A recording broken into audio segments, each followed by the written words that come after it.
ይህ ስራ ወደ ኢትዮጵያ የመጣበት ዋነኛው ምክንያት ችለን ዓለም ያልቻለውን ሰርተን ስላሳየን ነው።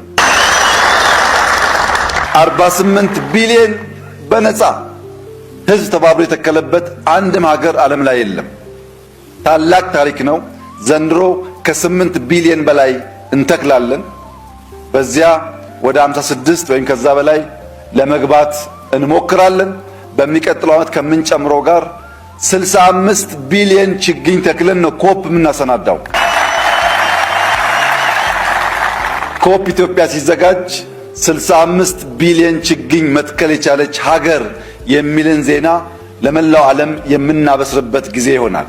ይህ እንዲሳካ ተመራቂዎች፣ ሙሽሮች፣ በማንኛውም ሁኔታ የምንሰባሰብ ሰዎች፣ ወጣቶች፣ ሴቶች፣ አዛውንቶች፣ ታዳጊዎች ችግኝ መትከል የሥራችን አካል መሆኑን፣ ችግኝ መትከል ለልጆቻችን አንድ ቁም ነገር ማቆየት መሆኑን አምነን ከዛሬ ጀምሮ በሚደረጉ እንቅስቃሴዎች ወደን ፈቅደን ጠዋት ማታ ቀን ሳንል በርብርብ እንድንተክል፣ ስብሰባዎች ችግኝ ሳንተክል እንዳንጀምር፣ ቸርች መስጊድ የምንሄድ ሰዎች ችግኝ ሳንተክል እንዳንጀምር፣ ችግኝ ስንተክል ተፈጥሮን ስንንከባከብ መንከባከብ የሚገባን ምድር ስንንከባከብ ጸሎቱ ይደመጣል።